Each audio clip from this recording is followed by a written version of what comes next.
Let's welcome Mayor Mahan to Really American Media, and I'll jump right in. I guess let's start on the national level and then zoom on into California. So, Donald Trump, bad president, worst president ever. What are your thoughts on him? Well, yeah, I mean, look, I think that we have this rising populism on the far right and the far left. Donald Trump at one end, and I'd put Tom Steyer at the other. People offering easy answers that are oversimplifying our problems. And I think Donald Trump has been divisive. I think the way he's deployed ICE has torn communities apart. I represent a very diverse city, 42% foreign born. Grew up in a little farming town. I mean, look, I believe, yes, we should have a secure border, but we also have folks who have been working hard, contributing, paying taxes for decades. And I don't agree with the way that this administration is conducting business. But I also don't agree with the far left that's offering empty promises of, offering everybody free everything. That doesn't work. Right. I got to tell you, I'm a huge fan of California. I lived there for 20 years. I feel it is the best state in the union, not only from my personal experiences, but based on the fact that there have been more songs written about California than any other place. So I think that proves my point. So how are you going to protect California from Trump? It seems to be one of his favorite targets. It is. And look, I love our state. We're the most amazing, diverse, creative, innovative, upwardly mobile place when we're at our best. Yeah. Look, number one, as governor, just as I've done as mayor of a big city, I will stand up for our people. We've sued the Trump administration multiple times in San Jose. We've put legal restrictions on ICE enforcement. We've backfilled cruel funding cuts that hurt the most vulnerable. We're going to continue to do that as a statewide effort. California has immense resources. We've got hundreds of the most talented lawyers in the world. And when the Trump administration violates all our civil liberties and tries to tear up the Constitution, we're going to go to court. We're going to go to the court of public opinion as well. And we're going to fight tooth and nail to protect our people and our values. But Steve, it's also important to remember that the best resistance is delivering results. Sadly, California's policy failures, our sprawling tent encampments, our high housing costs have become oxygen for the MAGA movement. And we have to show people that California's progressive values work in practice, that they actually make people's lives better schools, safer neighborhoods, more affordable housing. That's why I'm running, because I want to solve problems and prove that our way of life and our values really work for people in practice. California needs to work for working people again. Yeah, no, absolutely. We'll get to Tom Steyer in a second. One last national, how it impacts California. Eric Swalwell dropping out of the race for governor that you're in, dropping out of Congress. Yeah. How does that affect the race for governor? How does it affect California's representation in Congress? Yeah, this race is wide open, even more so.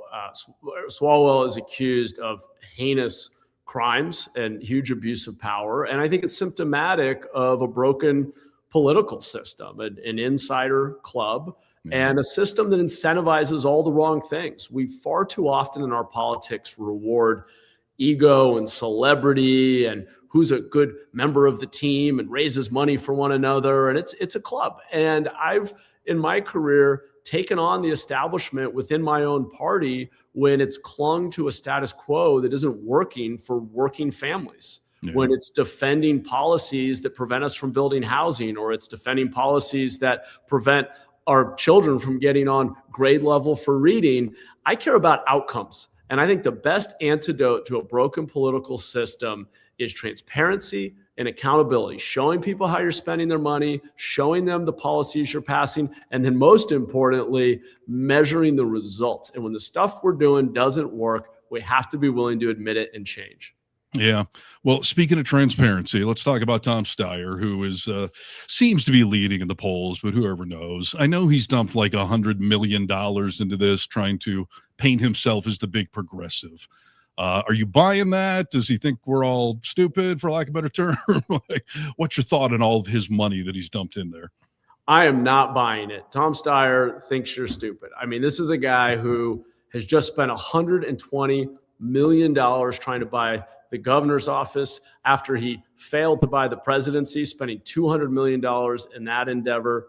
This is a guy who made his fortune investing in private prisons, ICE detention centers, oil, gas, and coal companies, and now is trying to claim that it's a mistake. He's seen the light. Now that he's made his billions of dollars, he's spending a lot of money trying to convince you that he's going to get rid of the oil and gas companies that he made his money investing in, or that he's going to get rid of the cages that he literally funded to build. You know, Californians deserve a governor whose record matches their rhetoric.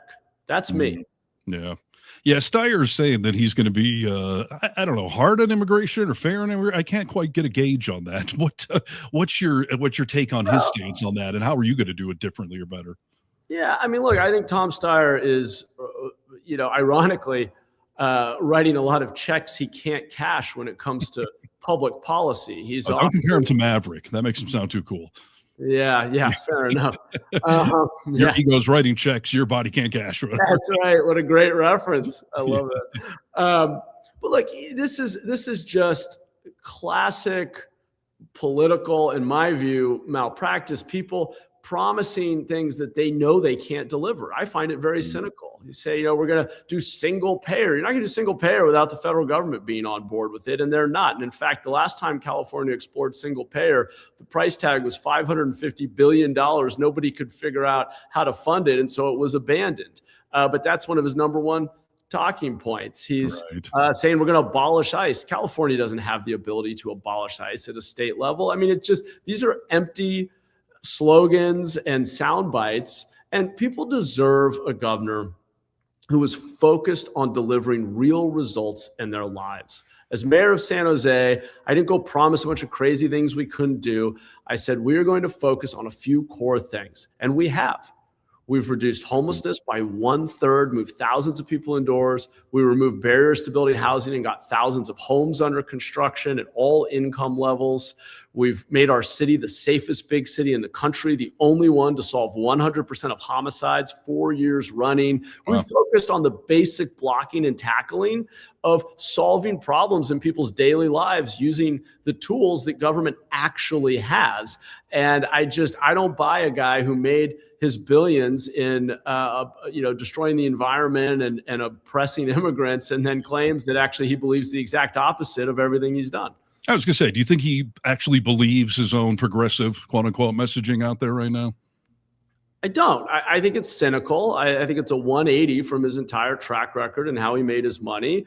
And maybe even more to the point, it's a false promise to Californians to say that we're going to have single payer everywhere, break up all the energy, the utilities, everything will be free. We'll have rent control everywhere, and it's all going to work out. I don't think he believes any of this because it doesn't work in practice, and he knows most of the things he's promising he can't do. That's why I jumped in this race, because California doesn't need MAGA and doesn't need more of the same.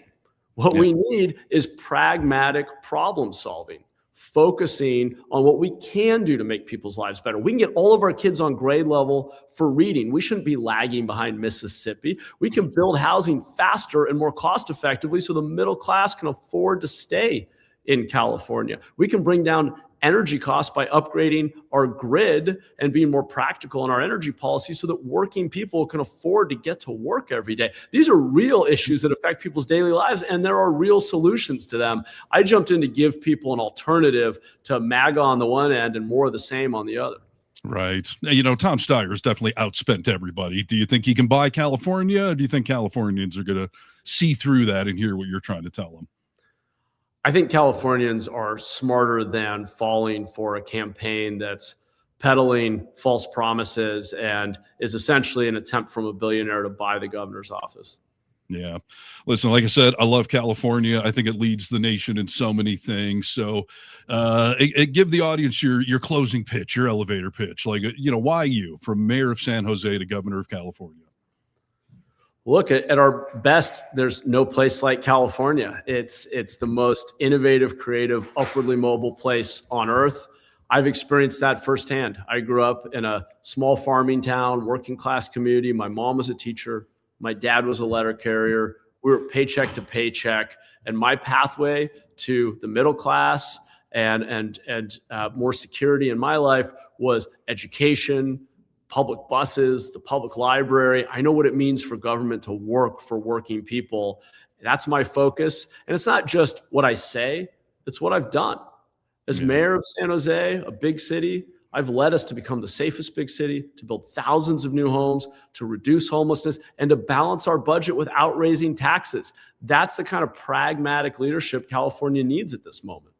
Yeah, no, and I've spent a good amount of time in San Jose. It's a great city you're running there, so kudos on that. And if anyone wants like more information or donate to the campaign, like what's a good way to find out more? Yeah, thanks for the question, Steve.